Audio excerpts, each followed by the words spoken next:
tako zelo majhen kot otrok, da se komaj spominjam.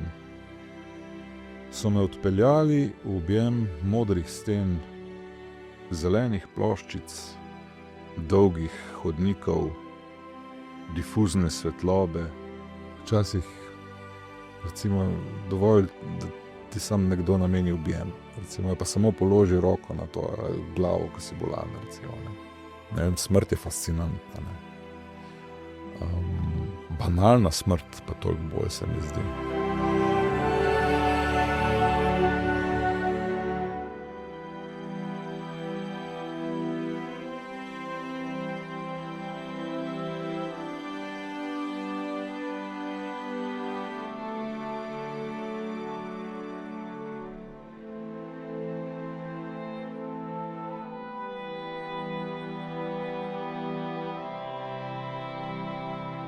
Z mano v studiu je Boštjan Dermol, glasbenik in pesnik, predvsem poznan kot pevec skupine Newt.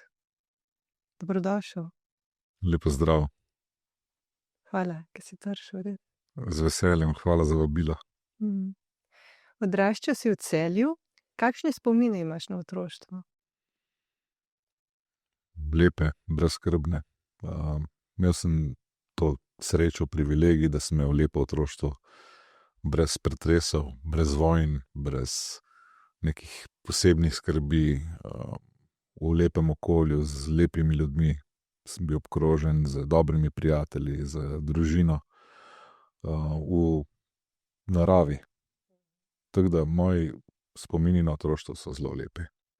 Bil si oziroma si edinec, pa staršema si zelo povezan bil. In si še, čeprav očeta več ni, ampak še vedno čutiš stik z njim zagotovo. Absolutno.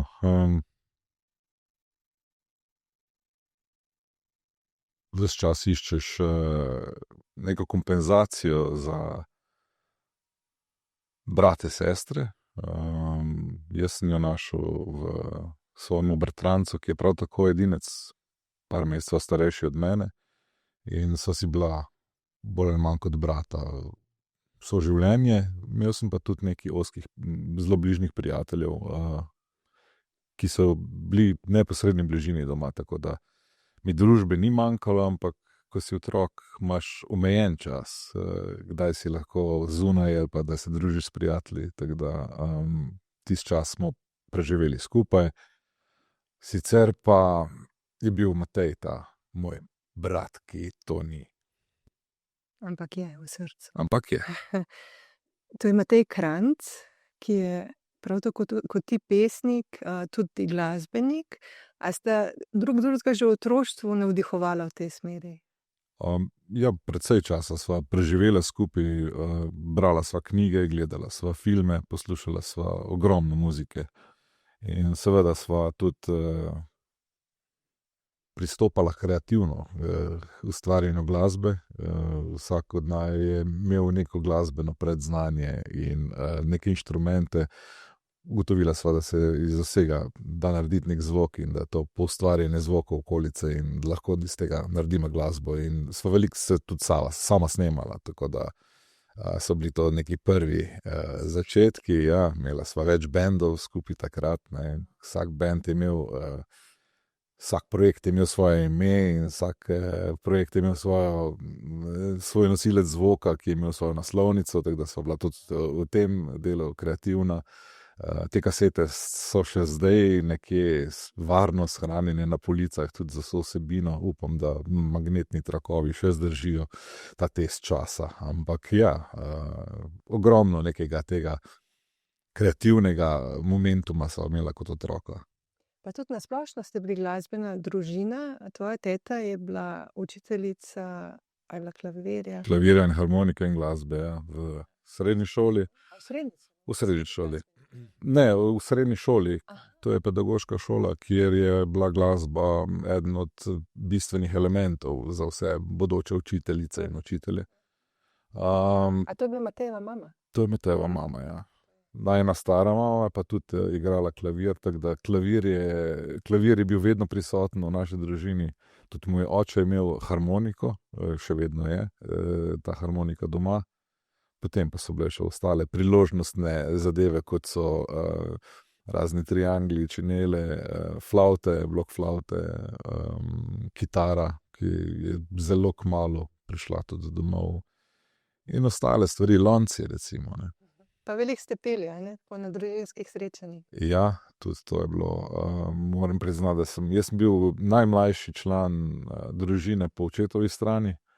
Tako da sem bil vedno v družbi z bistveno starejšimi ljudmi od sebe. In to so ljudje iz nekega drugega časa, iz drugih obdobij. Iz obdobij, kjer so svoje starše unikali še.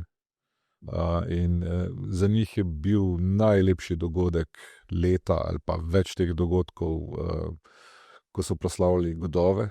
Oni so rojstne dneve, sicer so si voščili, ampak niso jih praznovali na način, kot jih praznujemo danes. God je bil pa tisti praznik, ki ga ima vsak nekje posebno v srcu. In takrat so se vedno, družina se je dobila, sedeli so za veliko mizo, vsi kot družina, kot so to počeli nekoč.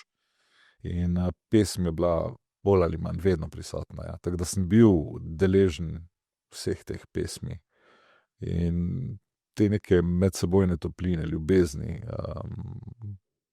lep vzor za življenje. Ja, popotnica. Ja, super.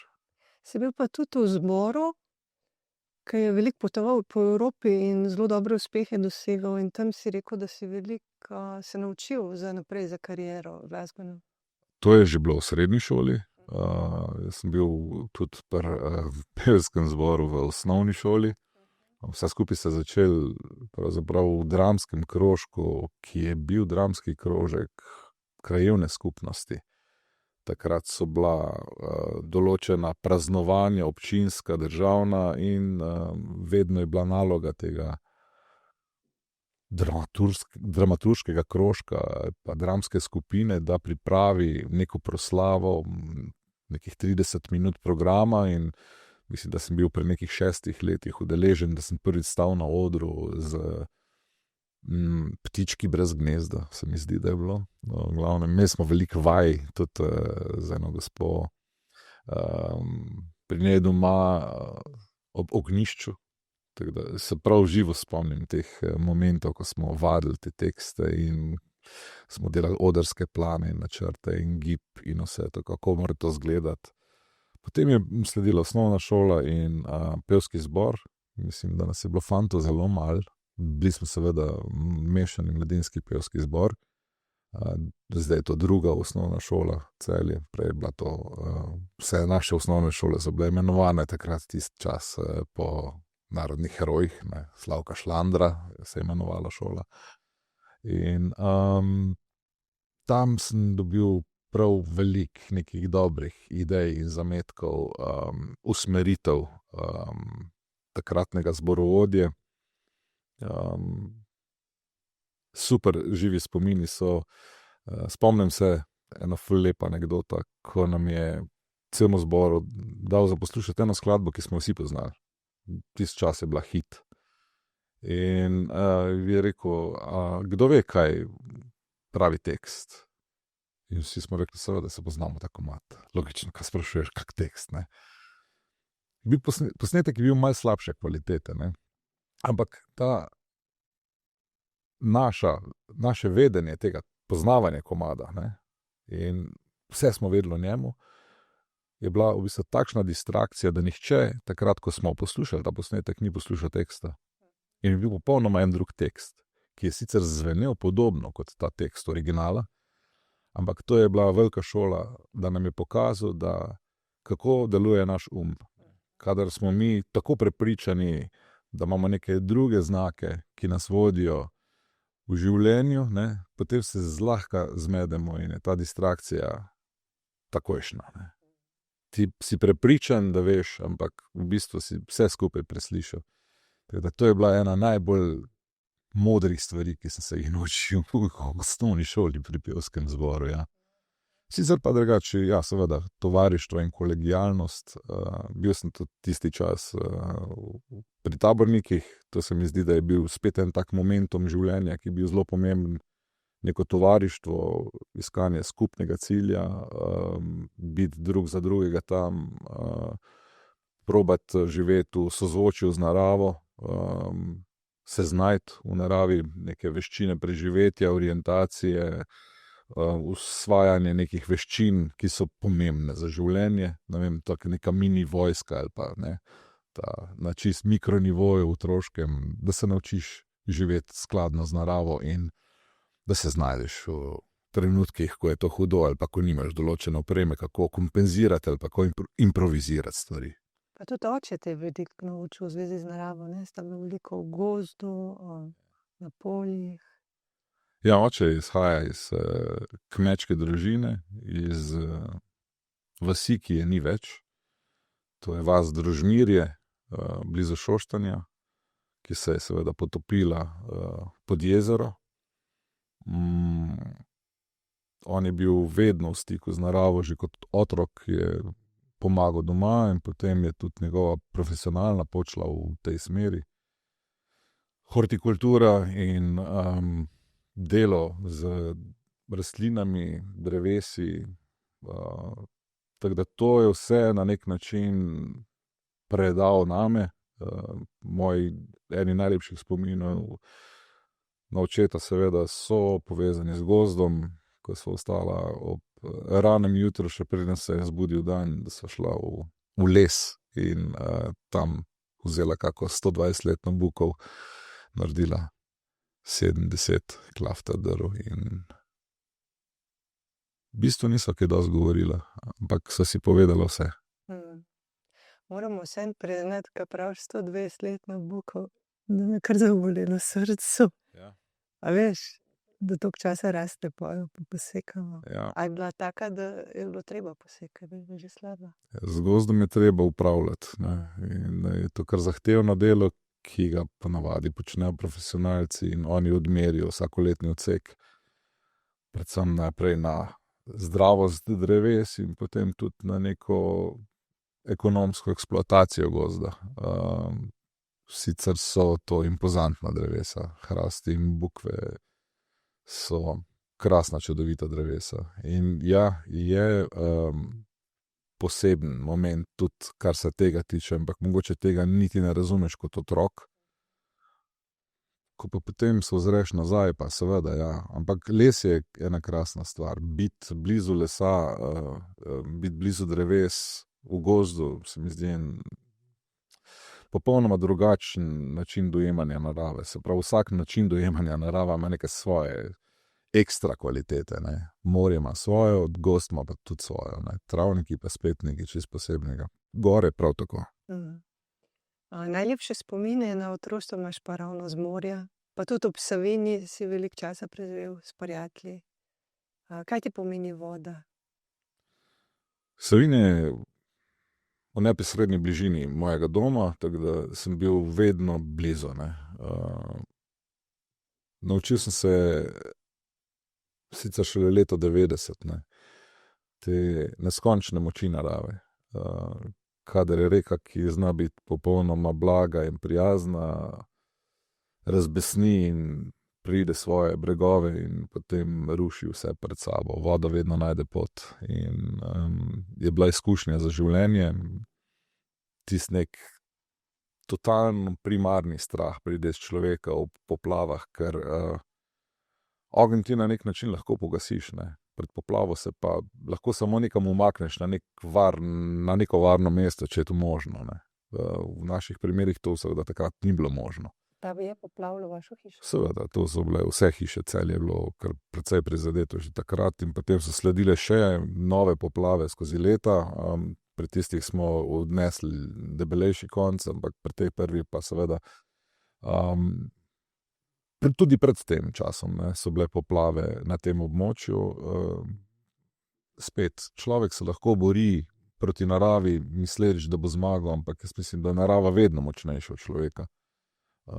Mi se lahko samo prilagajamo naravi, ne. In kar smo naredili v zadnjih 30 letih glede protipoplavne varnosti, mislim, da je super stvar. Tudi zdaj, kadar je ogromna količina v zelo kratkem času padavin, še vseeno obstaja neko upanje, da se bomo rešili in tudi nazadnje smo jo odnesli za mišjo dlako. Moram priznati, da ta strah je v ljudeh prisoten sploh v tej naši okolici. Sicer pa voda, ja, kot taka, me se zdi super. Predvsem tudi mislim, da izhajamo iz morja, iz neke prajuhe, da smo mi sestavljeni večinoma iz vode, da voda ima nek svoj spomin na neki molekularni ravni. Mislim, da je vir življenja. Absolutno je vir življenja. To ne sem jaz domneval, ampak to dejansko je znanstveno dokazano. Torej, voda je. In mi smo ljudje iz vode. Povedal si mi, da že od mehkega imaš precej žalosti v sebi in da je deloma to povezano s tvojim značajem, deloma pa tudi s podedovanimi družinskimi travmami. Kaj se je dogajalo s tvojimi predniki? Kaj se jim je dogajalo? Mislim, te podedovane družinske travme so šele zdaj kasnejša faza razglabljanja o teh zadevah, ker vemo, da se tudi določene stvari preko genov nadaljujejo. Tudi neka psihofizična stanja ljudi so del te genetike. Mislim, da je to eno zelo novo področje, ki ga še ne razumemo popolnoma, ali sploh ne. Po drugi strani pa verjamem, da je to neka zaščita ali pa je to nek samoohranitven nagon gena, ki skozi neke informacije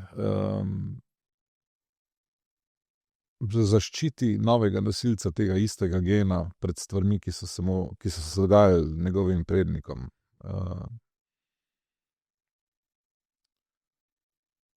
Te družinske anamneze so zanimiva stvar.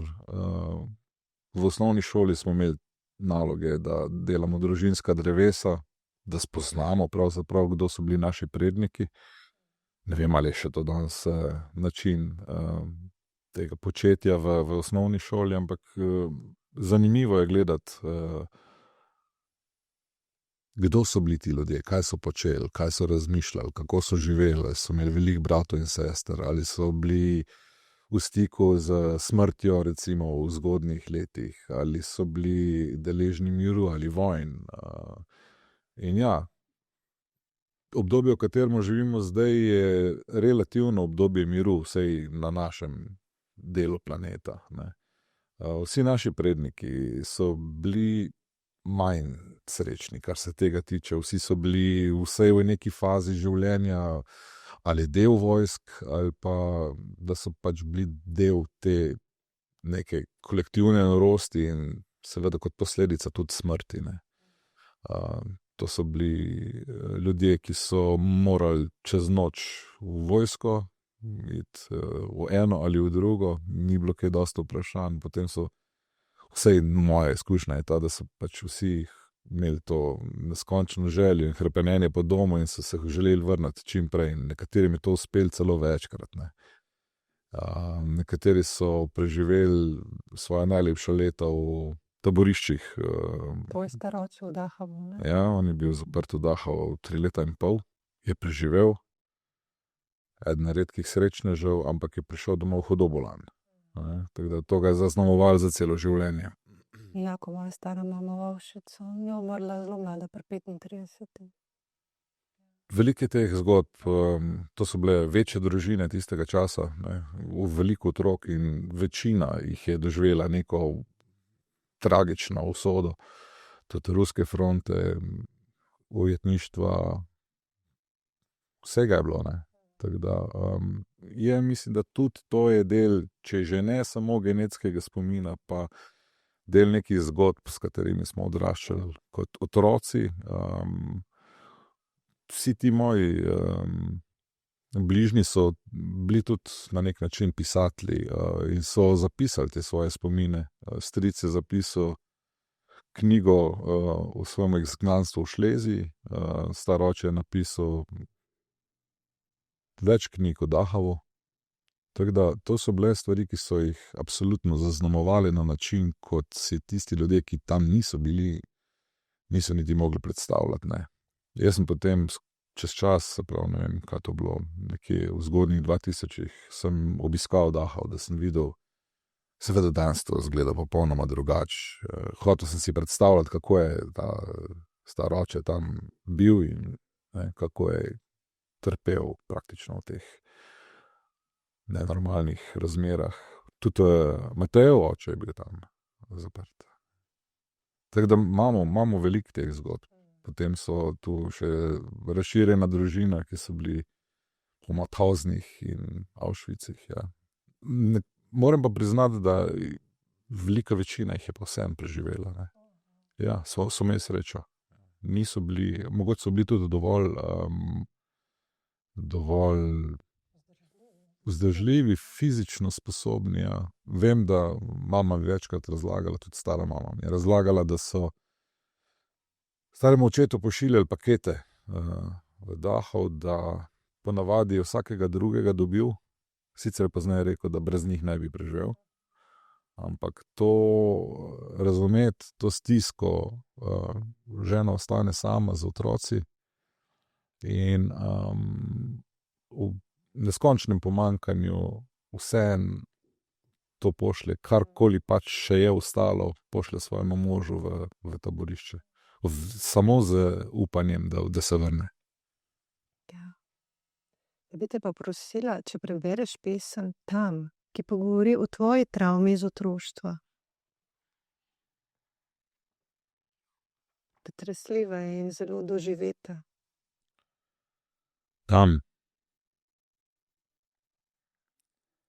Tako zelo majhen kot otrok, da se komaj spominjam. So me odpeljali v objem modrih sten, zelenih ploščic, dolgih hodnikov, difuzne svetlobe. Še danes vse vem. V bolnico Celje. Otrok let šteje 5, ker sem sam ostal.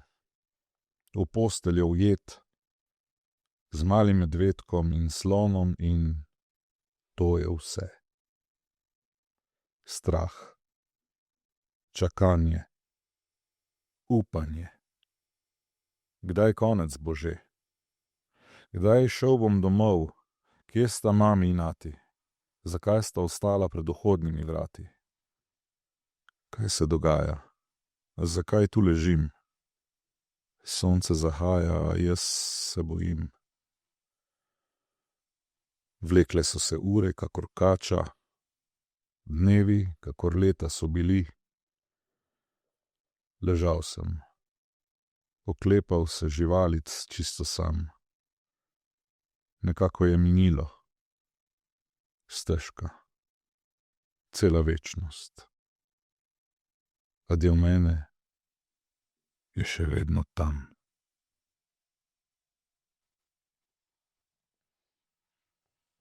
Ko je res zadane ta konc. Kako ti je uspelo po vseh teh letih ujeti te občutke tega otroka? Teme. Te stvari se mi zdi, da so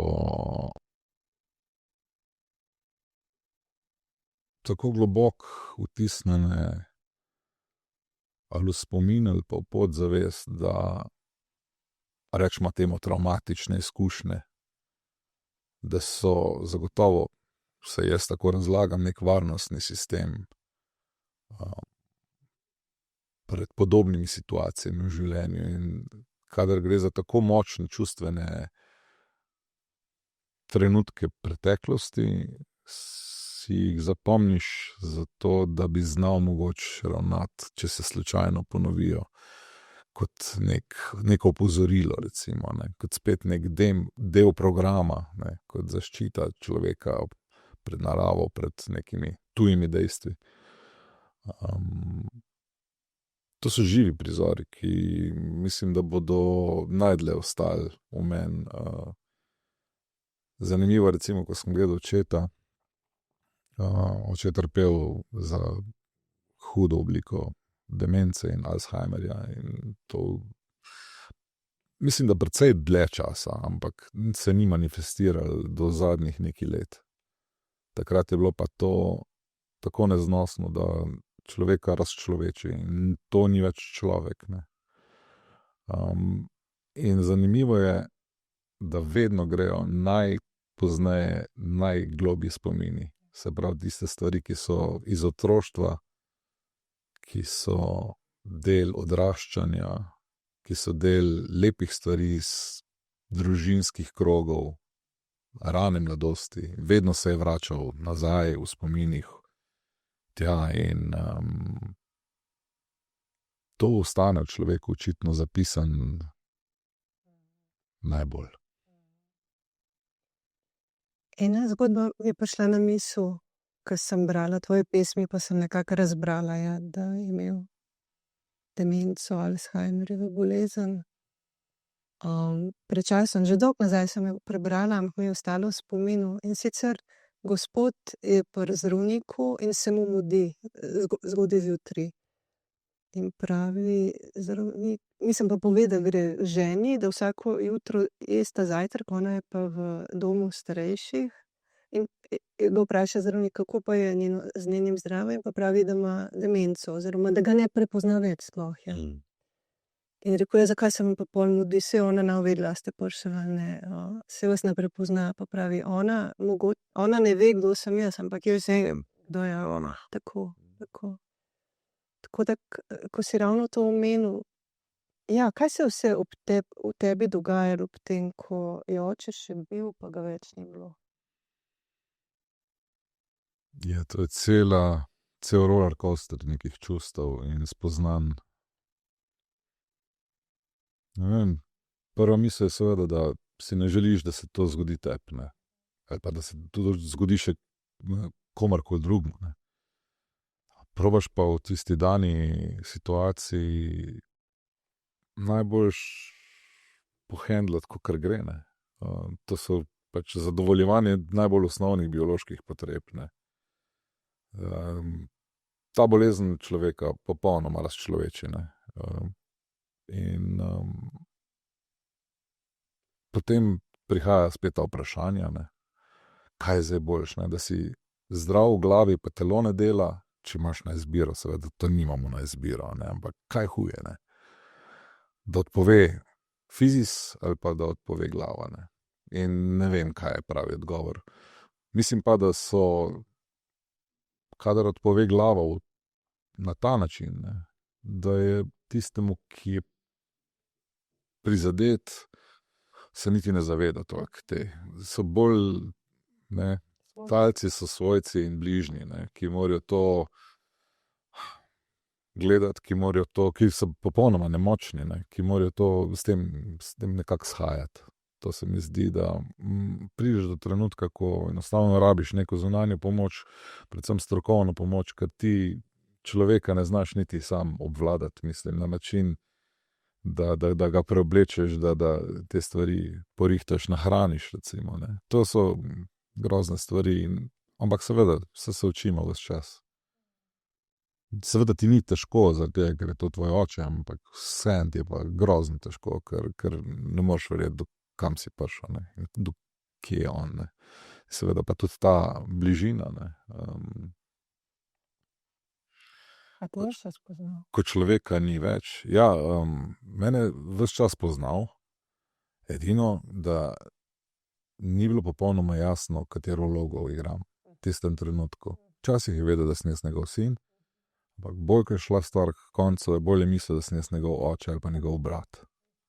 In potem mi je pripovedoval stvari, ki sva jih počela tisti dopoldan, ampak te stvari so se zgodile 80 let nazaj. Ne? Ampak on je popolnoma vse vedel, kaj se je z njemu zgodilo. On je mene vkomponiral zgodbo, povedal, kje sva bila tisti dan. Ampak ljubezen je bila pa skozi prisotna, ne? Ja, zanimivo, ne, tudi pri njemu je bilo videti te primarne strahove, recimo.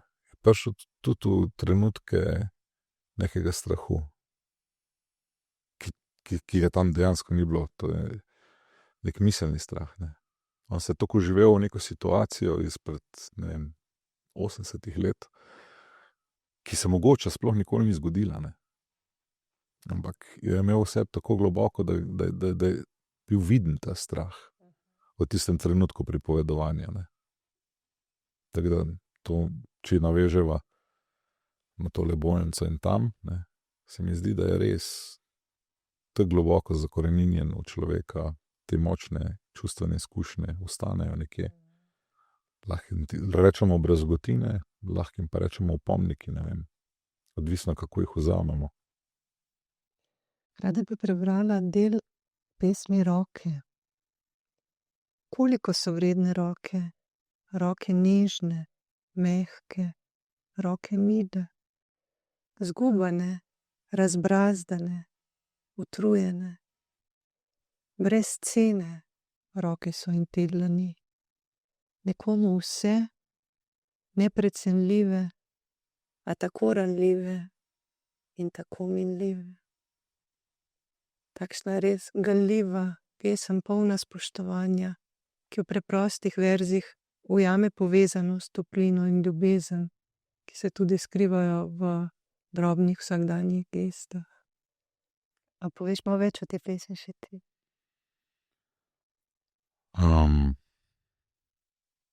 Roke so mogoče eno od tistih delov telesa, ki so zelo prepoznavni. Oči, recimo, ušesa, nos, roke. Lahko po roki spoznaš človeka, pa je neka roka, ki ti je domača. Pa glede na to, da smo ljudje kar dosti manualna bitja, ne, roka veliko pove o nas, ne. Ali so negovane, ali so razbrazdane, ali so suhe, ali so močne. Ne. Dajo nam nek občutek človeka in zelo zanimiva mi je bila fotografska razstava prijateljice, ki je si vzela čas in je slikala roke starejših ljudi. So res zanimivo, no. Krasne fotografije v črno-beli tehniki, povečani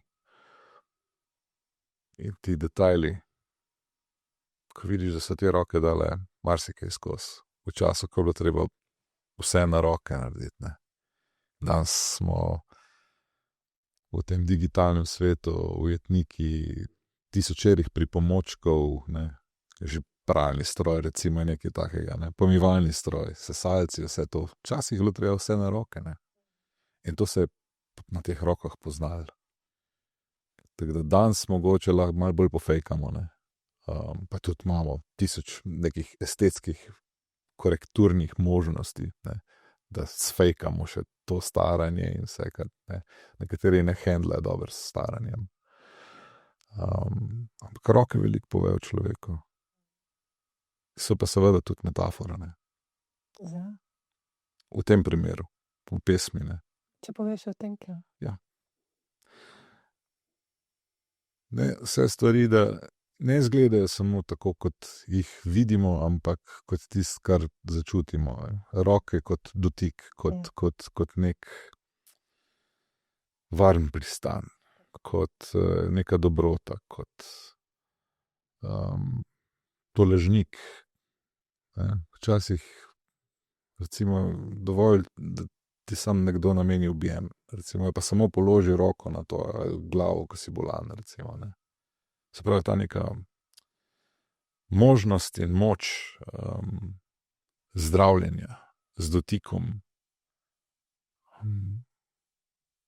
Ljudje kot en kolektiv, ne. Mi smo se zgubili, po mojem, malo v tem dojemanju, ne. Mislim, in zelo individualno se obravnavamo in smo zelo, živimo v času velikega komolčenja, ne. Času, kjer se deempatiziramo, ne. To me je presenetilo in presunilo. Pred nekaj dnevi, ko sem gledal intervju, mislim, da je bil nek ravnatelj, ne, in je rekel, da so otroci današnjega časa zavestno zavrnili empatijo kot del svojih življenj. Se pravi, oni se bojo sami predprogramirali, da bodo čim manj empatični. Zakaj? Ker empatični ljudje seveda trpijo, ne. In ker empatični ljudje ne dosegajo ciljev, ki jih današnji čas in družba od njih pričakuje. Ne. Se pravi, treba biti močnejši, boljši, najboljši. Ne. Samo za enega prostor na vrhu. Ne. In če si ti empatičen, greš težko čez trupla. Ne. Tudi če ti to uspe na nek način, te to ostane v tebi. Ne. In ta kolektivnost človeka, ne, kot človeštvo, kot dela neke celote, ne, se mi zdi, da je bila včasih bistveno bolj izpostavljena kot danes. Ne. Mi smo se kot družba atomizirali in nas sploh ne briga, kaj se dogaja izven naših zidov, in pričakujemo, da tudi drugih ne briga, kaj se dogaja za našimi zidovi. Ne. Hkrati smo popolnoma indiferentni, indolentni do trpljenja ljudi. Ne. Smrt in trpljenje je bliže kot kadarkoli. Ne. Mi ga pravzaprav online gledamo, na medijih, na televiziji, na spletu, na telefonih, seboj ga nosimo v žepu. Ne. Kadarkoli ga lahko gledamo in nas ne gane več, ne. Ker smo nas zasičeni smo s smrtjo in s trpljenjem. In to do tiste točke, ko nas enostavno smo utopeli. Ne. Ali pa to kot neka video igra. Ne. Pač gledamo to kot del nekega realitija. Ne. Ampak to je dejanska stvarnost. Ne. Po drugi strani pa prihajamo v obdobje, kjer bo nek fake postal tako močen in tako dober, ne, da ne bomo nikoli več ugotovili, kaj je res pa kaj ni. Ne. To bo neka kolektivna shizofrenija, se bojim, da se nam bo utrgal. Te lahko prosim, da prebereš pesem Arlington. Ja. Ne se ustrašiti, ne. Ampak to sem tudi prebral kot to zbirko trilogija, sem sicer prebral tudi kot audio knjigo, tako da je dostopna, ne, in je želi biti interpretirana na način, kot sem jo pač jaz videl. Sicer sem strašansko navdušen nad interpretacijami drugih ljudi, ker vidim, da vsak te pesmi razume po svoje in jih tudi interpretira po svoje. In takrat mogoče dobijo neko svoje novo življenje ali pa drugo življenje, ki je drugačno od tistega, kot sem ga si zamislil jaz ali pa kot sem ga zapisal, ne. Kar je pa bistvo poezije, vse za mene. Vsak na svoj način doživi. Absolutno. Na koncu je to zapis na papirju, skoraj brez konteksta, ne, čeprav ta zbirka je vsem kontekstualna na način, da ima uvitek, da ima barve, da ima svoj font in da ima svoj nek dotik, ne, ampak vsak jo bo vzel takrat, ko jo bo rabil in jo bo naredil za svojo v trenutku, ko jo bo bral ali pa razumel. Arlington. Zelena polja belih križev, pod modrino neba spijo padli za državo, za zastavo, žrtvovani za ideologijo. Morja belih križev, večno jadrajo na miru, konji vrani v večnem diru, v nočeh ne sanjajo, ne spijo, pod križi mrtvi ležijo. Si bil kdaj na Arlingtonu? No, si bil? In? Dovolj? Je dovolj?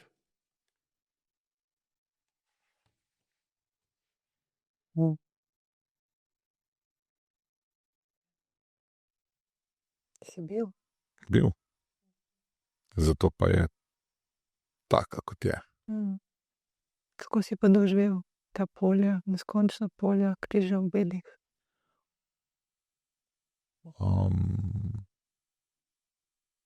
Jaz natanko 2 dni časa, par ur vsak dan, da bi šel raziskovati Washington. Jaz 2 dni odločil, da grem na Arlington. Ne vem, smrt je fascinantna, ne. Banalna smrt pa toliko bolj, se mi zdi. In kadar govorimo o vojnah neprizadeto, ne, da je to pač neka stvar, ki pač je del civilizacije, ki je neminovna, ki se bo zgodila prej ali slej. Isti čas pozabljamo, da ta vojna vedno vzame žrtve. Ne. Te žrtve imajo imena in priimke in so nekoga sinovi in hčere, in da jih je nekdo imel rad in jih neskončno pogreša, ko jih ni. In kadar je teh 10, 100 tisoč, 100 tisoč, milijon, ne, vse skupaj, kot Stalin pravi, postane statistika. Ne. Smrt posameznika je tragedija, smrt milijonov pa statistika. Ne. In s tako lahkoto banaliziramo smrti v nekih statističnih podatkih. Ne. Ko vidiš te križe, neskončno polje belih križev, ne. Mladih ljudi, ki so ostali nekje za neke ideale, za nek koncept nekoga, to ni bilo njihovo. Ne. Nič od tega. Nobena vojna pravzaprav ni vojna teh ljudi. Ne. Ljudje so zmanipulirani bodisi po funkciji ali pa bodisi po nekem notranjem klicu. Ne. Profesionalna vojska je eno, drugo so pa ljudje, ki branijo svoj dom. Ne. In jaz to vse razumem. Ne. Ampak tisti, ki sprožijo te vojne, ne, imajo popolnoma drugačne interese. Ne. In to je zmeri. Interesi so praviloma vedno za oblast, za denar, za zemljo, za ozemlje. Ampak za vpliv, moč in oblast. In tisti ljudje, ki se borijo za to, ne fizično, tisti, ki imajo to idejo v tej vojni, nikoli ne umrejo v vojnah. Ne. Bankiri in banke nikoli ne umrejo v vojnah. Ne. Oni so absolutni zmagovalci vseh vojn. V vojni umirajo tisti, ki imajo idejo, da umirajo za svojo družino, za svoj dom, za boljši jutri, za ideje. Ne. Ali so to verske ideje, ne, ali so bivanjske ideje, ok. Ampak umirajo za ideje večinoma. Ne. Razumem pa tudi ta moment in strašno je gledati to, ko prihajajo vojni veterani, ne, ki jih ni malo, ne, na te grobove in se poklonijo svojim tovarišem iz tistega časa. Marsikdo je recimo danes živ zaradi teh ljudi, ki jih niso preživeli. Ne. In to pride na nek nivo popolnoma medosebne komunikacije dveh ljudi, ne. Živega in mrtvega. Ne. Da nekdo je zato, ker nekoga ni. Trejte, ne. Ampak sicer vse skupaj v večnem krogu življenja. Ne. In to je tisto, kar mogoče je najbolj pretresljivo pri tem prizoru Arlingtona. Ne. Neskončnost teh križev, neskončnost banalnih smrti. Razumeti to, da nekdo iz centralne Amerike gre na ladjo čez cel ocean in se na Omahu brez razuma in brez razmišljanja požene, zato ker je to rešitev za njegov dom in za njegove otroke. Ne. Starše, za obstoj demokracije, za obstoj države, za 1000 idej in idealov. Ne. Ampak brez kompromisno on gre. Fascinantno. Ne. Ali kot umetnik čutiš odgovornost do tega, da nagovarjaš teme, ki se jim marsikdo raje izogne? V prvi vrsti mislim, da teme najdejo mene, oziroma da jih zagovarjam takrat, ko je to nekaj v meni potrebno. Se pravi, tu sem ja.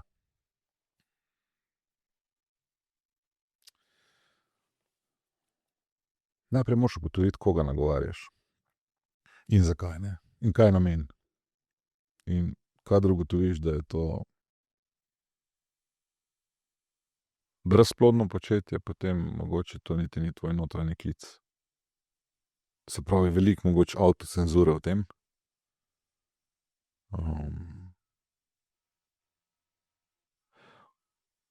Ta zbirka in ta album se, kljub temu, da se dotikata na določenih točkah vsega tega, sta zelo intimne izpovedi.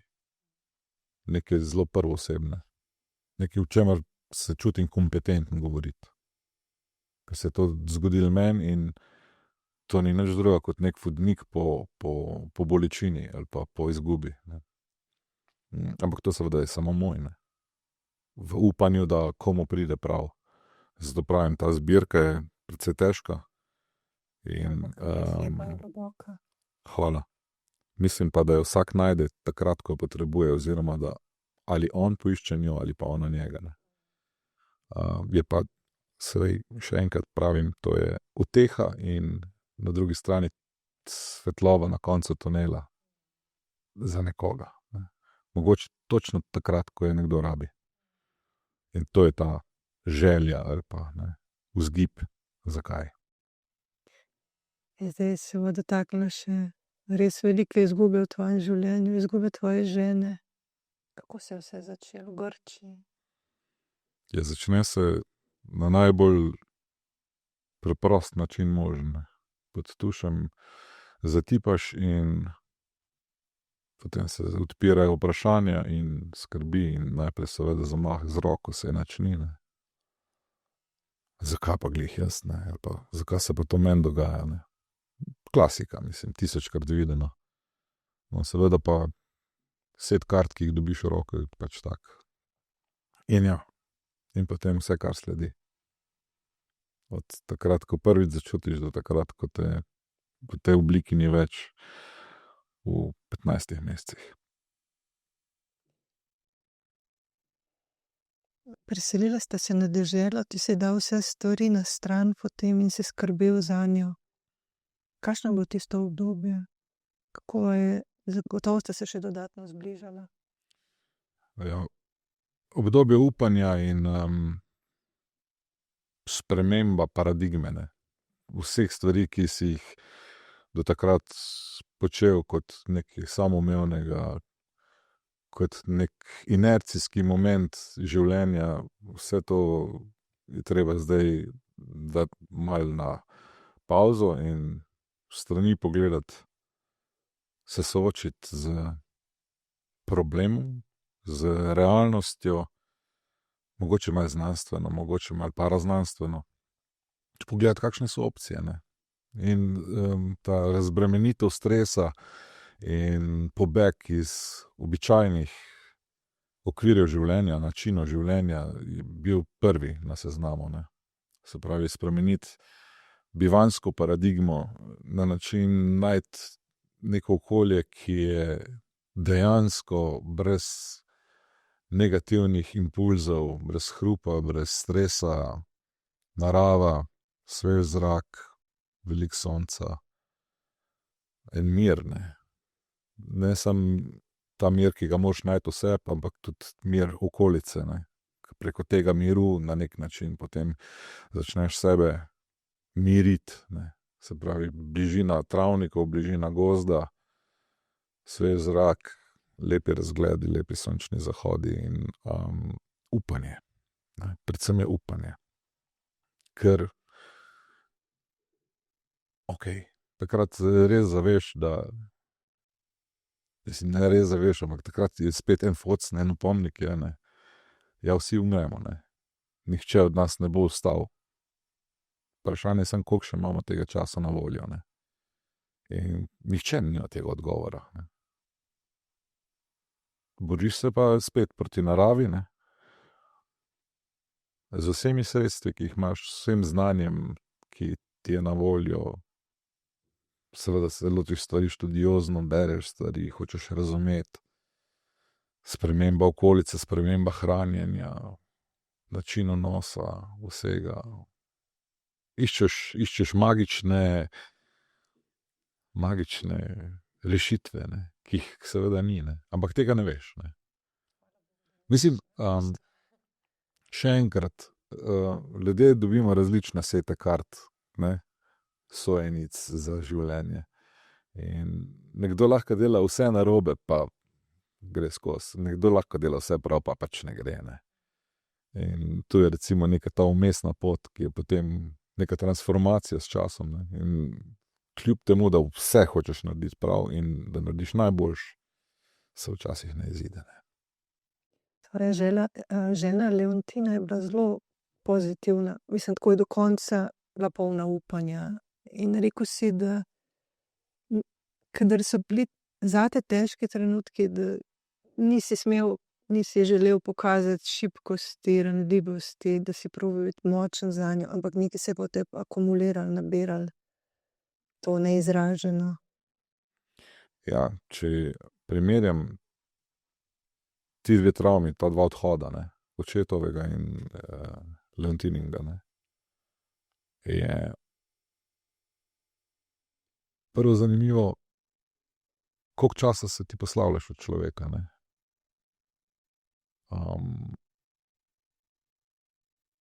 Očeta že dolgo ni bilo, ne, v tej obliki, kot je on kot človek bil, ne. Tako da je mogoče bil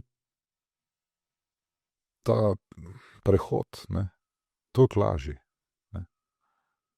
Tudi je bil v lepih letih, ne, da se razumemo. To so čudovita leta za človeka, ne. Želel sem si sam, da bi čim manj trpel, da bi bilo bolečine čim manj, ne.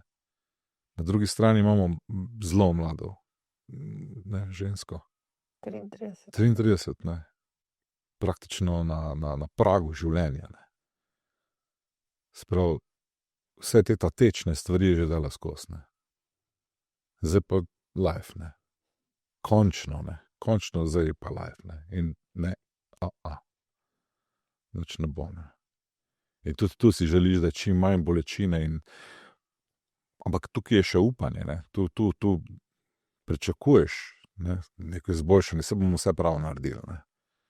Zato, ne. In vidiš, da nimaš teh kart, ne. Da nimaš nobene moči.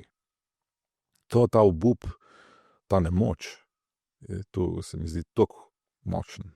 In seveda, če je Leontina imela neskončno voljo do življenja in ona je bila res nekaj najbolj polna energije, kar je sploh možno, ne.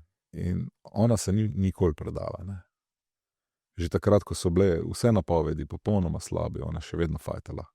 In v tem primeru ti ne moreš nič druga, kot da stojiš tu in si samo v podporo in enostavno ne moreš niti signalizirati, da je ta fajt zgubljen ali pa na nek način, da neke projekcije, ne. Da je tebi težko, ja. Absolutno, mislim, ti si seveda drug, ne. Nisi v prvem planu in vse stvari na nek način preusmeriš tja, kjer rabijo veliko pozornosti, veliko energije, veliko moči, ne. Želiš si pa samo seveda v vsakem trenutku samo to, da ne boli, ne. To se mi zdi, da smo medicinsko še najbolj napredovali, da znamo kontrolirati vsaj bolečino, če že ne znamo najti ali vzroko ali odpravljati posledic, ne. Znamo pa na nek način kontrolirati bolečino, čeprav kot smo videli tudi tu, ne, čisto do konca, ne. Mislim, dobila sem občutek, da si ob njej, rekel si, nikoli ni bila jezna name, da te je zelo sprejela, imela takega, kot si, in da si bolj prišel v stik s tistim pravim Boštjanom. Mislim, tudi napisal sem moj adijo, moj mali zaklad, tako je bila neprecenljiva. To ni veza, ki jo kar tako zlahka najdeš. In zato še vedno je ne moreš pozabiti po 9 letih, odkar je ni. Mislim, itak, da je ne moreš pozabiti, ampak se mi zdi, da povej malo o tej vezi, kaj je v tebi sprožila toliko zelo dragocenega? Ja. Nekateri ljudje so si usojeni, ne. Mogoče se spomnim zdaj ravno, kar mi je prišlo, ker mi je zelo tudi v tistem trenutku, mislim, v tistem obdobju, mi je bil zelo močen stavek. Garyja Oldmana so zadnjič vprašali, zakaj si toliko želel igrati Drakulo, ne. In ta zgodba se v bistvu začela na način, da je imel ful boljše ponudbe za boljše filme, ki bodo verjetno ali prenesli več denarja njemu, ali pa da bodo kot filmi bolj uspešni. Ne. In je rekel za enega samega stavka. Ne. Zdaj, ker ko Dracula pogleda Mino, ne, in reče, I have crossed oceans of time to find you. Je rekel samo zaradi tega stavka. Ne. In ali smo ljudje bitja, reinkarnacije, ali se vračamo vedno znova v drugačnih oblikah sem, ali je tu naša naloga, naš namen, da se nekaj novega naučimo, ali da koga rešimo, ne? Ali da smo zaradi nekoga tu, ali da smo neka razlika v drugih, ne? Tega odgovora ni. Ne? So pa vprašanja. Ne? In za nekatere ljudi prav začutiš, da so ti blizu zmeri. Ne? In da, ne vem, pod črto rečeš, to je bilo to. To je to. To je to, ja. Ja, mislim, ja. Seveda, to je to. In te izgube so težke, ne. Hkrati pa, kot sem rekel že prej, vsi gremo, ne. Ne vemo kdaj, ne vemo kako, ampak vsi gremo. Potem se naučiš, da moraš biti hvaležen za tisto, kar je bilo, za tisto, kar imaš. In predvsem pa mi je pod črto najbolj pomembno to, da so to ljubezni, ki jih ti prepoznaš v sebi. Druge ljubezni ni. To ni ljubezen dveh ljudi. To ni ljubezen je ena sama in ljubezen je v tebi. Drugi ljudje so samo tu, da ti to ljubezen v sebi najdeš. Ampak to je ljubezen, ki jo imaš ti v sebi in tega ti noben ne more vzeti. Zato. Večkrat v knjigi, v pesniški zbirki daš vedeti, da veš, da nismo samo telo, da smo več, da smo duša. Kdaj si se začel tega zavedati? Se nekako že v otroštvu. Jaz mislim, da je. Jaz mislim, da. Ne vem, ko so ljudje smo bolj ali manj dovzetni za vse te impulze iz okolice in jaz sem imel po eni strani srečo, da sem bil vedno obkrožen s starejšimi ljudmi od sebe, ko so bili polni izkušenj, modrosti in zgodb. Jaz sem jih gledal in predvsem to, da so prihajali iz časa, ki ni bil moj čas.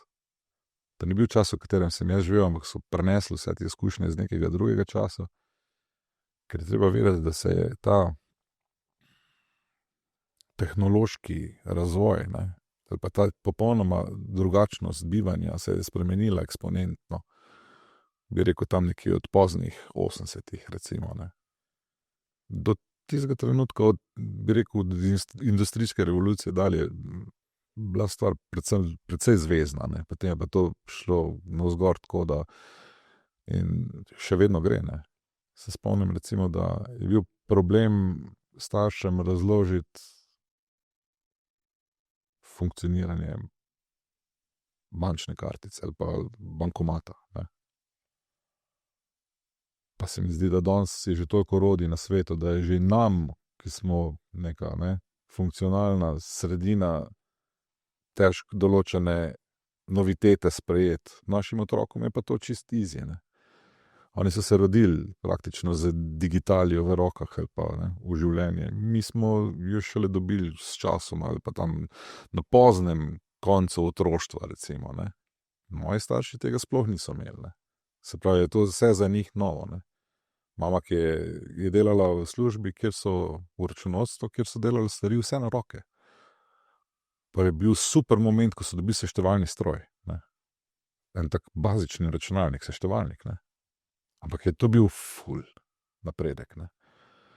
Medtem ko dan današnji je pa vse drugačne. Je pa to, tak rapiden razvoj, napredek stvari je, da enostavno če hočeš biti v stiku s tem, mogoče niti ne moreš biti. Ne.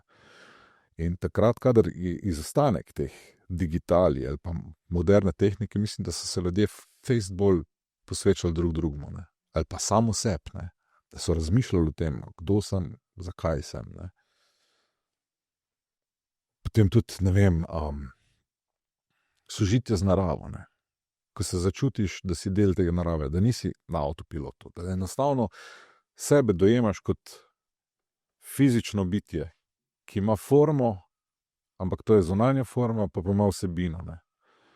In ima tisto, zakaj on tu je, ta pomen, namen, kako sem drugačen od drugih, kaj je moj cilj, zakaj sem tu, a sem dober ali nisem, a se bom popravil ali ne. Ne. In debesni je, kot tudi mislim, da so bili vsi po moji tej družini so bili dosti skeptični ljudje. Zelo nedogmatični. To mi je super, da nisem padel v nek svet, neke, rečemo temu, verske blaznosti in pa ne mislim samo na verovanje. Verovanje je super stvar. Pač imam problemi so, kadar gre tukaj za neko entiteto, ki si je sprivatizirala verovanje. Ne. Ljudje, ki pač imajo radi naravo in stvari v naravi na način, da za njih dogme ne obstajajo, ampak vejo, da je nekaj več. In rečemo temu znanost. Ne. In da dvomijo v vseh stvarih, sprav dvomljivci. Ker potem, kadar izražajo svoj dvom, ne, lahko izražajo tudi dvom v sebi. Ne. Ali pa se vedno znova preoprašujejo in raziskujejo svoj smisel in namen. In to se mi zdi nekaj neskončno lepega. Ne. Da ti začutiš ali ne, poklic, svojo poklicanost, prepoznaš to mogoče v sebi, ne. Zakaj si tukaj, je tvoj namen, ali pa da enostavno samo, da si dober, tudi do drugih, ki to rabijo. Spomnila sem se enega stavka iz knjige Deček, Krt, konj in lisica, ki vpraša Krda dečka, kaj bi rad postal, ko boš velik, in on pravi dober. Super. Ajde? Ja. Se me vedno dotakne, to se mi zdi tako v bistvu. Ja. Prej si omenil reinkarnacijo in se pravi, verjameš vanjo in si šel tudi na regresijo. Kaj si videl na regresiji? Kot moji predniki sem tudi jaz kar dosti skeptičen človek. Ne. Imam kar veliko zaupanja v znanost in sem zelo vesel, kadar lahko znanost določene stvari potrdi ali pa ovrže. Mogoče boljše, da ovrže, recimo. Ne. So pa določene stvari, ki jih pa znanost ne samo, da ne more ne ovreči ali pa potrditi, ampak jih še ne razume, bom rekel. In teh je precej, ogromno jih je. Ta druge stvari so tiste, ki so skrite, ki so za nalašč ostale prikrite, ne. Ker jih ima nekdo pod ključem in ne dovoli, da bi se vedeli o njih. Ne. Ker enostavno so to spet sredstva manipulacije in vodljivosti, ne, brezobličnih množic. Ja, in reinkarnacija kot rečemo temu prejšnja življenja ali pa prejšnja materialna oblika. Se pravi, če gremo čisto iz znanstvenih podlag, rečemo, da nekaj, kar je, ne more ne biti. Ne.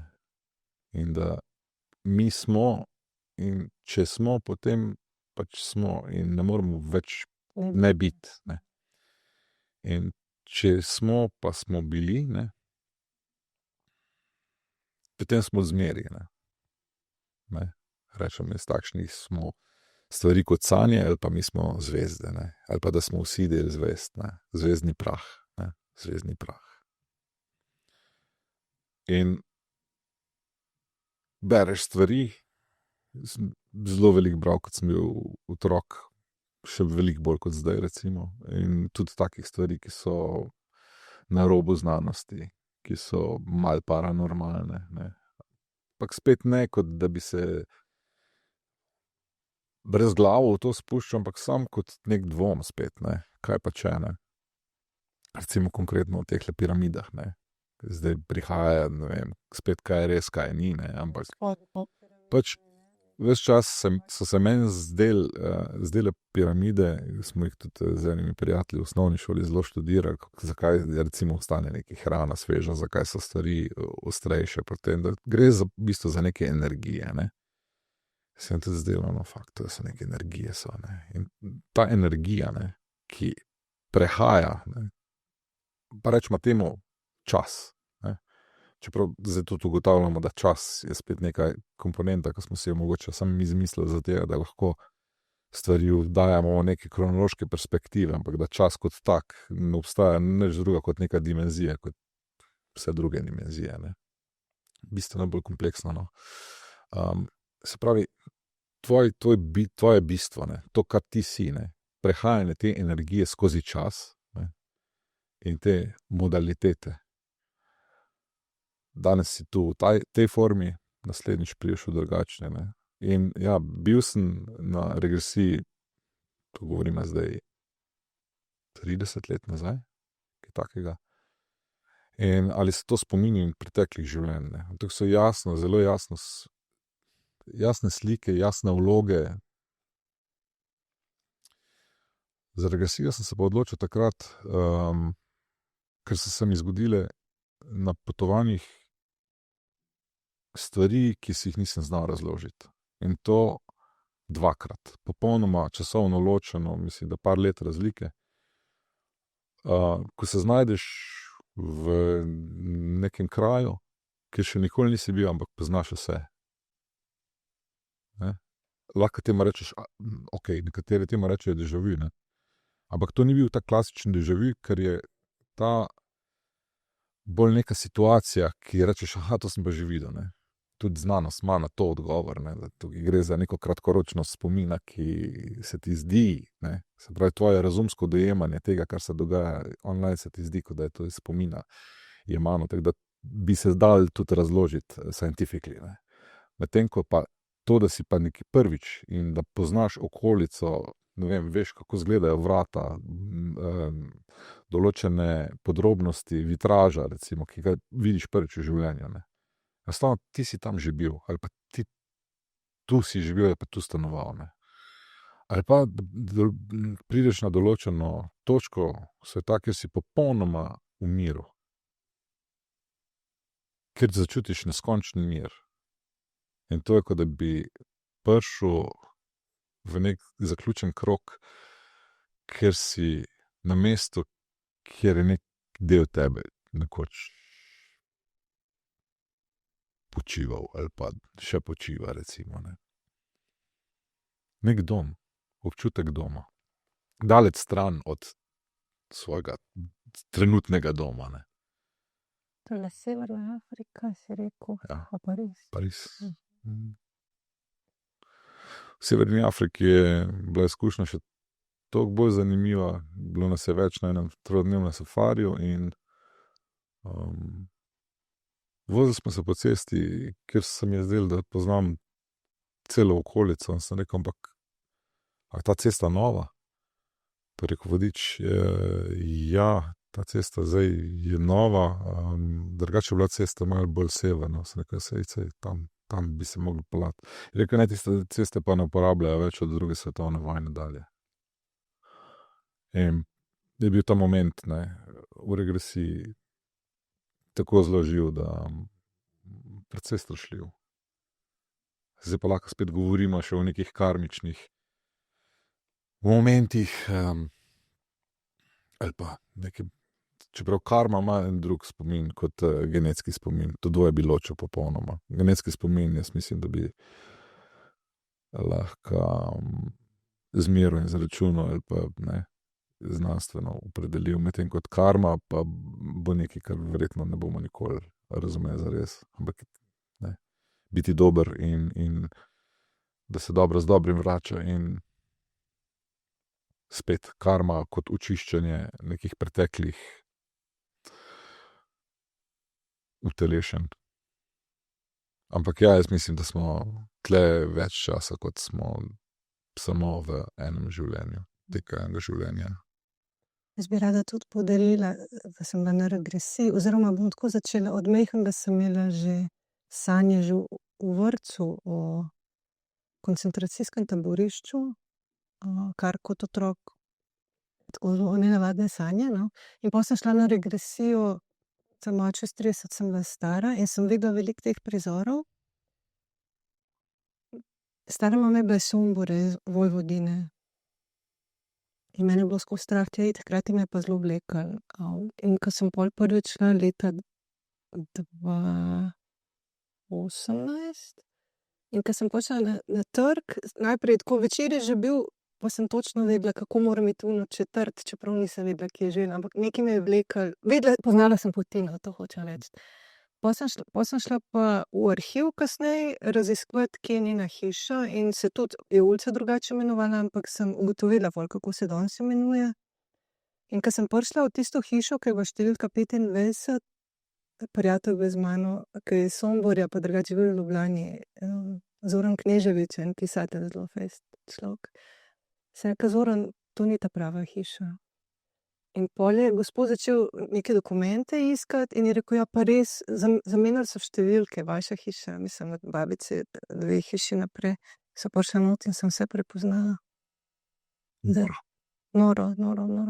Včeraj sva šla pa z bratom, to sem ti omenila, film, sva šla v kino, sva pa gledala film z naslovom Resnična bolečina, ravno na to temo, kako gresta 2 bratranca, tako kot ti pa Matej, recimo, Američana, gresta na Poljsko raziskovati korenine svoje, ja.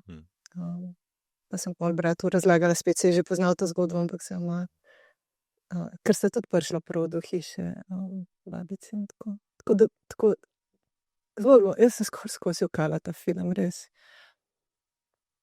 Ful lep film, ga res priporočam in tebi, in sem kar to gledala. Tako se mi zdi, da ja, da to raziskovanje preteklosti ima tudi neki namen, da s tem, ko razrešujemo to, vsaj pri meni, no. Jaz sem pol eno kratko zgodbo napisala, ke je bilo kar dolgo vseeno. V Beletrinini knjigi kratkih zgodb je bila, objavljena. Pa sem šla ful not v to, v ta taborišče, pa pol kako jaz to nosim, to travmo v svojih celicah, in tudi sem kar direkt napisala, da sem pač njena reinkarnacija, da okej, nimam nikjer nobenega dokaza, ampak vem, ne rabim tudi dokazovati nobenemu tega. In koliko mi je eno breme s tem padlo, ja, zraven. Ja, zanimive so te stvari, ja. So, se pravim, ljudje se ponavadi bojimo tistega, kar si ne znamo razložiti, ne. Kar je pa spet seveda super sredstvo za manipulacijo. In, če ničesar ne moremo znanstveno potrditi ali pa ovreči, še ne pomeni, da to ne obstaja, Ja. ne. Mogoče samo nismo na tej točki, da bi se to dalo, že če gledamo, koliko smo sposobni dojemati nekih, ne, da ves materialni svet okrog nas so frekvence, ne. In koliko imamo mi zelo ozek frekvenčni spekter za dojemanje, bodisi zvoka, svetlobe, ne. Zelo omejeni smo glede tega, ne. Recimo, pa vseeno mislim, da imamo določena sposobnosti ali znanja, ki so jih naši prapredniki imeli, pa smo jih mi enostavno s časom popolnoma izgubili, ne. Če že govorimo, da se vrnemo nazaj na roke, ne, na neko manualno delo, ne, ki ga zdaj absolutno spet ne rabimo upravljati, ker imamo za to robote in napredno tehnologijo, ne. In s tem nismo več v stiku z tem našim bistvom, ne, z naravo, katere del absolutno smo, ne. Tako mogoče smo tudi zdaj otopeli in smo določene stvari s časoma generacijsko enostavno izgubili. Ali je to moč neke telepatije, ali je to neko zavedanje naše celosti, ne, kot človeštva, da smo si vsi v žlahti na neki način, da smo vsi eno telo, ne. In da če en del nas trpi, da ne moremo biti indolentni do tega. Potem določene neke prvine, ki so intuicija, recimo, ne. Spet ali smo manj intuitivni zaradi tega, ker smo v takem motilnem okolju nekih digitalih, ki nam fokus popolnoma v teh najbolj delikatnih dobah, ne, odraščanja, ko bi mogoče te stvari še lahko nekako prepoznali pa razvijali, jih enostavno izgubimo, ker nimamo nobene potrebe po tem, ne. Tako da se mi zdi, da veliko stvari smo, ne, kakor smo zdaj ful brihtni, ne, se nam zdi, da smo blazno. Sokrat je rekel, da veda je inteligentna zaradi tega, ker veda nič ne ve, ne. To se mi zdi super, ne. Tisočletja nazaj ugotovil moder človek, da je inteligentno bitje sam pri sebi, ker nič ne razume. In če že veš, da nič ne veš, potem že nekaj veš, ne. To, kar si prav omenil, kako smo odtujeni. Profesor Matijas de Smet iz Belgije je rekel, recimo samo ročna ura, koliko nas je odtujila od narave, ker ni več potrebe po tem, ali pa digitalna ura, kakorkoli, ni več potrebe po tem, da opazuješ sonce. Mislim, a veš, so znali časih iz narave, samo to razbrati. Kaj šele ta navigacija v avtu, poslušaj. Taborniki so odgovor. Ja. Ja, absolutno. Ne gledaš okolice, ker samo poslušaš, kje moraš voziti in... Ja, ampak ni noro, koliko banalnih nesreč se zgodi prav zaradi tega slepega zaupanja v tehnologijo. Recimo imaš neko situacijo na cesti, ki je tehnologija ni prepoznala. Zakaj ti se boš zdaj v steno zapeljal? Ja, ne, ampak dejansko se dogaja take smrti, da ne vem, nek zmanjka ceste, je bil nek, ne vem, plas in ljudje se peljejo. Ker jim je navigacija rekla, čez vse table, nihče več ne doživlja narave, ne. Po drugi strani spet, teh situacij ni malo, no. Ampak taborniki, ja, seveda, to tam so pravi odgovori, ne. Zakaj? Biti brez ure, se orientirati po delu dneva, zračunati uro, ne. To se vse da, to so veščine, ki smo jih nekoč imeli, ampak jih ne potrebujemo več, ne. Pa se zadnjič pogovarjam, ne nosiš ure, ja, okej, ne nosim, ja, zakaj pa bi, ne, jaz se že leta ne nosim, brezčasnost pa to. Ne, baje, da se uro da udar nekomu, ko odhaja v penzijo, zato da lahko pogleda, koliko še ima časa. Da je to ena najslabših daril možno, no. Mislim, vsebinsko ali pa karmično, rečemo, ne. Zato, ker to ure samo tisto, kar nam odšteva čas in ti gledaš, kako se tvoj čas izteka, ne. Mogoče pri peščenih urah to še bolj očitno. Ampak zakaj so ljudje nehali nositi nekateri, ne, ure? Zato, ker so to enofunkcijske naprave, ne, ki imamo vsi zdaj na mobitelih, ne, ki upravlja 1000 stvari naenkrat. Je naš beležnica, potem je ura, komunikacijska naprava, fotoaparat, 1000 stvari, ne, snemalnik, kar češ, ne. Imaš vse v eni škatlici in to je ta škatlica tvoj life, ne. Včasih si mogel imeti neskončno nekih nahrbtnikov, da si vse to, kar si sabo nosil, ne, vse svoje nosim sabo, ne, zdaj imaš to v žepu, ne. Jaz pa nimam mobitela. Čestitke. Vse izhajam, evo. Ja, evo. Ko me vprašajo ljudi, kako ti pa znese, ja, kako nam je pa znesel, ker še niso obstajali. Absolutno. Ja, problem je takrat, kadar se na neko stvar navadimo, pa ostanemo brez nje, ne. Takrat, če le vidimo, koliko so naše življenja odvisna od predmetov, kar je kar grozljivo po svoje, ne. Ali pa koliko smo, ne, za komoditeto pripravljeni prodati svoje lastne duše, ne. Moj oče je tak, da ni prav zelo tehničen, načeloma, ampak meni je brat rekel, ni znal uporabljati smartfona, mislim, sploh ni imel pametnega telefona, ampak ko ga je podobal, je rekel, ste pa non-stop gor bi si. In znal vse se je naučil, tako da po spletu šiba, kaj je najstnik. To pa moramo reči. Super, a ne? Koliko hitro se to lahko obrne, ja, absolutno. Niso še tvoje varke omenila, pa te je bilo zelo v teh, oziroma morje, stik z morjem poizgubile untine. Je še vedno tijelo, seveda, zelo veliko si tam in si rad. Kaj ti pomeni morje? Morje je super. Se strinja.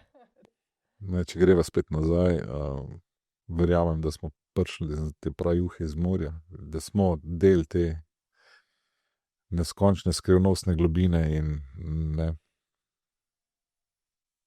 Morje je zaupnik, je sogovornik, je prijatelj, hkrati je opomnik. fantastične so njegove spremembe agregatnih stanj. Ta nenadnost se mi zdi, da je prav prispodoba za življenje. Kako je lahko, recimo, to se ponavadi polet zgodi, ko so ti vremenski preskoki tako intenzivni v tako kratkem času. Ne. Da se lahko iz popolno idiličnega dneva se razvije čez 10 minut borba za življenje in golo preživetje. Ne. To se mi zdi krasen opomnik za življenje. Jaz imam sicer ogromno nekih lepih spominov, ki so vezani na morje že iz ranega otroštva. To so verjetno najlepši spomini, ko smo bili z družino tam brezskrbni. Tudi starša sta bila brezskrbna, ne? Na nek način. Ne? Sej, kako smo lahko brezskrbni, če imamo otroke s seboj, ne? Skozi imaš nekaj za zrihtati. Ne? Ampak ja, pač odstranitev od nekih dnevnih rutin, neko uživanje, dnevi ne rabijo ure, ne? Lahko živiš malo bolj v sozvočju z naravo in v enem miru, ne? Najti svoj nek mir in odklop, počitek se temu rekli takrat. Ne? Tako da tudi otrok mislim, da začuti to sproščenost staršev, ne? Ali pa hkrati njihovo napetost. Ne? In to so dejansko bili ena najbolj srečnih momentov, ne? V življenju. Pač dopustovanje na morju. Pa že takrat mi je bilo morje super. Se pravi, ne, jaz iz vode, ker nisem hotel iti takrat, ne, kot otrok. Eni so tisti, ki se skrivajo po sencah, jaz sem bil pa ves čas v vodi. Ne. In mogoče pravijo, to sem tudi bral pozneje, da je to nek ta prav spomin, maternični spomin, ne. Se pravi, ko si že del tega sveta, pa še nisi odzunaj, ne, ko si še varno nekje v trebuhu in da ta obdanost s tekočino in ta floating, ne, da je nekaj najlepšega, kar je, in neko tako polbreztežnostno stanje, ne, da je enostavno moment sreče in zadovoljstva si, pa nič te ne ogroža. No. Tak, mogoče tudi ta nek prav spomin. Ne. Sicer pa ja, ves čas nekako simbolizira morje življenje in preizkušnje in tudi ti nauki vsi, ne, biti v sozvočju z naravo, se poskušati prilagajati naravi. Veter je, ti moraš namestiti jadra in jih nastaviti, ne. Pa vedeti moraš kam iti, ne.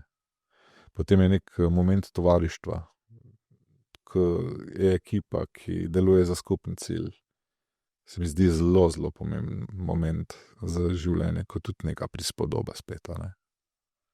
Da nisi sam na svetu in da so še drugi in da pogledaš na druge in jih imaš, ves čas veš, kje so, ne. Imaš jih na oku, ne. A se zgodi, ne vem, čudno vreme, visoki valovi, temna noč, moraš vedeti. Na guardi moraš skozi vedeti, kje je kdo, ne. A so vse ovce nabrojane. Ja, skrbiš za druge, ne. Ampak si bil pa tudi sam na barki, tudi, ne? Sam na barki nisem bil, ne. Nisi, Ne. se pravi, vedno si z drugim. Ja. Ampak je zelo ozek krog prijateljev. Ja. In morje kot stoležnik, ne. Nekdo, ki lahko posluša, ki se mu lahko zaupaš, tudi tiste najbolj globoke stvari in da je ne obsoja in ki je tu. Je pa hkrati tako čudovit in tako skrivnosten, tako misteriozen, tako neverjetno razsežen. Ne. Še vedno pa mislim, da je to del nas, da je to del naše zgodovine, nekega našega prav obstoja in da spet smo pri vodi, ne. Ja. Tudi voda kot taka, ne. V vseh oblikah. Ali je to stoječa voda, ne, kot jezero, kot, ne vem, morje, kot reka, kot potok, že kot slap, recimo, kot kakršnokoli. Tvoja hči Lorelej ima tudi rada vodo. No, Rada stavbo. ni se izneverila po imenu, tako da je reka voda, ne, morje zelo blizu. Ja. Povej mi še, Ko so se prvič srečala, pa sem slišala, da je ime Lorelej, sem takoj seveda na Heinricha Heinja pomislila. Jaz sem te prav začela v nemščini recipirati njegovo pesem, ker tako, ko se je tebe dotaknila, se je tudi mene že v srednji šoli. Jaz to znam na pamet iz srednje šole. In toliko časa v bistvu nisem se sploh spomnila. In ko sem slišala, Lorelej, sem pred tabo prvič po ne vem kolikih letih začela to in je kar prihajal za besede. Sploh nisem mogla verjeti. S čim se je tebe dotaknila ta pesem, da si v bistvu že takrat vedel, da če boš imel hčerko, da boš dal tako ime, oziroma si saj želel tako? Ja, v začetek srednje šole, pa mogoče že konec osnovne, ne, ko smo že brali to poezijo tujih avtorjev, recimo. Do tistega trenutka so bili bolj Prešerni, Kete in Murni, ne, in potem pa so prišli še drugi, ne. In ko sem prebral Lorelej in to celo zgodbo, ne, v bistvu me je zgodba najbolj fascinirala. Se pravi, gre za Lorelej danes je en rečni zavoj oziroma skala na reki Ren, ki je pa legendarna potem, ne, se pravi, zgodba pravi, ne. Spet ne vem, ali je to res ali ni, ne, ampak predober, da ne bi bilo res. Da gre za morsko nimfo, ne, ki je utelešenje ženske, popolnoma nesrečne v ljubezni, ki je imela angelski glas in angelsko podobo in potem je v teh temnih nočeh, v meglah, brodnike s svojim lepim glasom zvabljala na čeri in jih pogubljala, ne. Se pravi, ena prahistorična fatalka, ne. Ampak ne vem, ta lik in ta zgodba ali pa spet karma te Lorelej je bila globoko v meni. Še preden sem sploh načrtoval otroke, ne, in mislil, da jih bom imel, sem vedel, da če bo že punca, da potem mi bo vse gotovo ime Lorelej in tega ne odstopam. Ja. Še ena stvar iz preteklosti, Tisnikar, Jože Tisnikar in slika njegova, ki te je v otroštvu že začarala. Še o tem, če malo poveš, kako si prišel v stik z njo in s čim se te je dotaknila? Del očetove družine, njegova sestra Ana je bila poročena v Slovenj Gradcu, kjer je živela, in njen mož je bil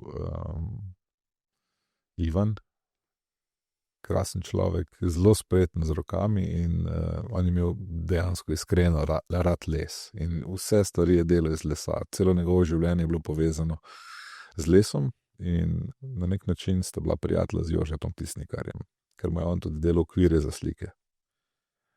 In Jože potem hotel Ivanu dati v zahvalo eno olje, to je že tisto obdobje, ko je bil že the best, ne. Se pravi, ne ta prvo naivno obdobje, ampak to so že olja na platno, to so že veliki ptiči in krokarji in ogromni so, ne. Sploh za malega fanta, kot sem jaz bil takrat. Jaz sem veliko svojih počitnic preživljal pri svoji teti, s svojimi sestričnami in njenimi sinovi, tudi tam v Slovenj Gradcu, in tam smo se družili in v dnevni sobi je visel ta krokar, ne. In ta krokar ima oči, pa jih nima, ne. Zanimivo, da kjerkoli si v sobi, se ti zdi, da te on vidi, ne, pa da gleda direktno tebe, ne. In to je bil ptič realne velikosti, ne, na platnu, te velikosti, kot sem bil sam velik, ne. Se pravi, tu smo bila 1:1 s ptičem, ne. In jaz enostavno nisem mogel umakniti pogleda od tega ptiča, ne. Jaz sem stal pred to sliko, ona stoji tako, gleda izpod oči in jaz isto tako gledam in fasciniran sem bil. Ti v bistvu na en način ti je grozen, hkrati pa ne moreš pogledati stran, ne. En tak eros thanatos, tak krasen moment in vedno, kadar smo prišli tja na obisk, sem vedno šel najprej ptiča pogledati, ne, ker me fascinira res. In začaral me je, absolutno. Tudi ta barvna kombinacija, ti odtenki, ta petrolej, te temnozelene in črne barve. Se pravi, isti tam nek moment minljivosti, prehajanja, neko znanilo smrti, nek vonj po smrti. neka slutnja. Ne. Ampak v bistvu nič drugega kot opomnik. Vse te slutnje za smrti so v bistvu opomnik za življenje. Ne. Da je čas odmerjen in da je treba s tem časom pomno ravnati, ne. In pazljivo delati z njim, ne. In zato se tudi tukaj zdaj končno na mojem albumu se je zmanifestiral tale v petrolej barvi in vse skupaj malo v bistvu tako malo dobi malo te tisnikarske barve, barvnih palet tudi noter tole. Ampak to je že pa to je pa že Aurora Borealis, ne, na zvezdni siji tudi v sredini tle v bukletu. Tako da ja. Nekatere stvari se te dotaknejo bolj, nekatere manj, ampak ta se je mene zagotovo in njegova stalna razstava seveda v Slovenj Gradcu je nekaj, kar si vedno znova rad pogledam in popolnoma sem navdušen nad Jožetom Tisnikarjem. Tudi jaz. Ena od razstav njegovih se imenuje Smrt ni konec. Absolutno. Ja. In on je bil tudi en tak glasnik, kako bi rekla, smrt in življenje sta eno, ne se obračati stran od smrti. Rekel si, da nismo dovolj opolnomočeni v zvezi s smrtjo, da se zelo radi temu izogibamo in tvoje pesmi in v albumu in v pesniški zbirki Tribogija nas opominjajo bralke in bralce, koliko je to pomembna tema. Absolutno. To ima ta skupnost. Jože je bil sestavni del, ne, industrije smrti, on je delal v Prosekturi kot asistent na patološkem oddelku. Videl je ogromno mrličev, ne, in je imel en popolnoma drugačen odnos do smrti, kot ga imamo mi, ki nimamo s tem toliko opravka, ne. Se pravi, mogoče se navadiš na smrt v tej fizični obliki, ampak zagotovo, kadar si obdan s toliko trupli, imaš drugačno videnje ali pa razumevanje življenja. Verjamem, da se to zgodi tudi vsem, ki so na nekih frontah v vojni, recimo. Ko vidijo smrt v neposredni bližini. Vidijo in trpljenje in smrt, ne. To odhajanje, to sublimacijo, ta prehod, ne. In bolj, ko si blizu smrti, bolj ceniš življenje. To jaz mislim. To bi si upal trditi tudi pri Tisnikarju, da je to spomenik življenju, ne. Ja. Jaz sem bila v hospicu prostovoljka in kadarkoli sem kolesarila domov, sem si rekla, živa sem, zdrava sem, vsakič znova. Tisto, kar se nam zdi tako zelo samoumevno sicer, se tam ne zdi samoumevno, ker so tam ljudje, ki bi želeli še naprej živeti, pa ne morejo, ti pa imaš to. Ja. Ja, tudi to, ne, neka hvaležnost. Te neke afirmacije tudi niso brezvezne, ne. Ali so to signali vesolju, ne, ali je to signal samemu sebi, ampak to so pozitivne afirmacije, da si hvaležen, da si in da si hvaležen, da ti nič ključnega ne manjka, ne. Pravi tudi recimo, da je bolezen na nek način dobra stvar, ne. Če le imaš to srečo, da te je samo opomnila, ne, da te naredi močnejšega in da si preživel, ne. V bistvu se dostikrat spremeni pogled na življenje. Absolutno, ne, ker je pač življenje samo in zdravje, ne, ki je zelo povezano z njim, ponavadi toliko samoumevno, da na žalost, ne, ugotovimo, da ne pogrešamo nič, dokler ga ne pogrešamo zares. Pa reči, samo zdravje bi, da drugega ne rabim. In vidiš, koliko je to pomembno, ne. Ampak je samoumevno, dokler se ne zgodi neko stanje bolezni, ne. Ki je resno, ne. Zdaj pa, če si imel srečo, ne, si se lahko iz tega nekaj naučil in nekaj spremenil, ne. Ponavadi hitro pozabimo, ne. Ne. Tako smo sprogramirani, ne. Rada bi še zahvalo prebrala iz te knjižice, ki je v albumu, se mi zdi tako lepa. Atiju in Leontini, za mami in Lorelaj Erno, za vse, kar je bilo, kar je in kar pride, za dobro, za ljubezen. Dobrodošli v moj mali svet.